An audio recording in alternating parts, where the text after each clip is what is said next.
Hey there, and welcome to this explainer.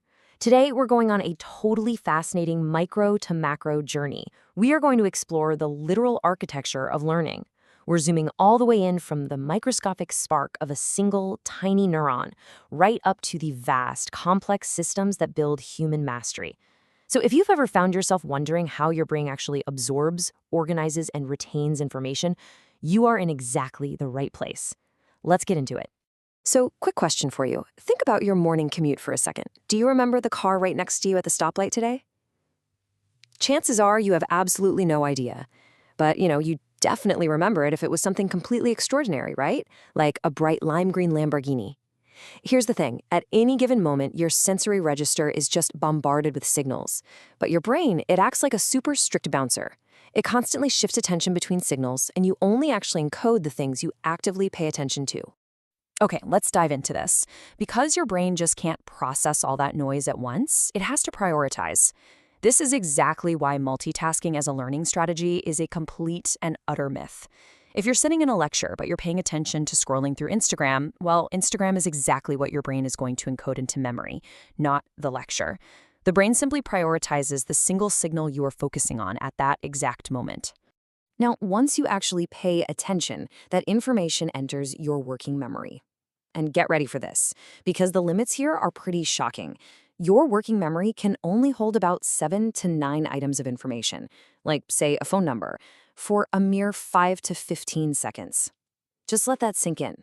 This strict biological bottleneck is exactly why cramming might let you scrape by on a midterm tomorrow, but it completely, absolutely fails for long-term retention.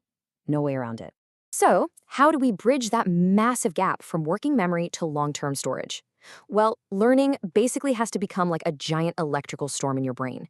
When you use rehearsal strategies, you're not just thinking, you're physically changing your brain structure. You're actually building up the myelin sheath around your neurons. That strengthens the signal, making it travel faster and way more accurately. That myelin is literally the physical bridge between knowing something for 10 seconds and knowing it for a lifetime. Section 1. Mind, Brain, and Education. To take what we know about microscopic myelin and actually use it in the real world, we look to MBE, Mind, Brain, and Education Science. Now, this isn't just taking a bunch of brain scans and tossing them at teachers. It's a really powerful, equal partnership. It's a transdisciplinary field combining neuroscience, psychology, and education, designed to solve complex societal problems. The whole idea relies on realizing that no single, isolated lens is enough to truly understand how we learn. But, to build a solid foundation, MBE first has to aggressively demolish some incredibly persistent neuromyths. Let's just clear the slate right now, okay? Humans do not use only 10% of their brains. There is no such thing as a strictly left brain or right brain learner. There is almost nothing you do that involves just one isolated brain hemisphere. They're intricately connected in this beautiful dance. Oh, and learning certainly doesn't just happen in a classroom. So with those out of the way, what actually is universally true about learning? Well, all new learning passes directly through the filter of your prior experience. This is what we call neuroconstructivism. It's the idea that foundational notions absolutely must be firmly in place before complex, observable behaviors, like reading or complex math, can manifest. Think of it like building a house. You simply cannot put the roof on before the walls are up and stable. Section 2, the 5 mental pillars. You see, the brain doesn't naturally chop the world up into school subjects like math or reading. It really couldn't care less about our human curriculum structures. Instead, it's constantly hunting for universal structures across all information. We call these universal structures the 5 mental pillars. They are symbols, patterns, order, categories, and relationships. Whether you're learning to decode phonemes in a sentence or trying to grasp a wild concept like multiplication, your brain is utilizing neural networks spanning across both hemispheres to map these exact 5 concepts. They are literally the ultimate foundational building blocks of all human learning. Actually, I have a challenge for you right now. Take a look around your current environment. What symbols and patterns do you see? What expressions of order or categories are in the room with you? If you do this intentionally for 24 hours, it becomes completely automatic. Why?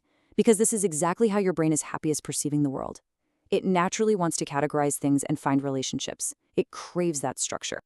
Section 3, reaching diverse learner profiles. Now, the real challenge for educators and leaders is taking these core neuroconstructivist principles and applying them to actual, messy, highly diverse humans. How do we make sure every unique brain gets exactly what it needs to build those 5 pillars? And this brilliantly illustrates one way to do it. The Enneagram Wheel is a fantastic framework for understanding how highly diverse personality types require completely different environments to reach a state of flow.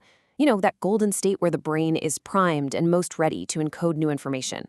Just look at how the distinctions between these profiles dictate exactly how they learn. For instance, a Type 3 achiever processes their environment through a lens of goals and competition. They desperately need challenging tasks and recognition to engage. But a Type 4 individualist, they require an environment deeply focused on self-expression and creativity. Otherwise, they just get overwhelmed.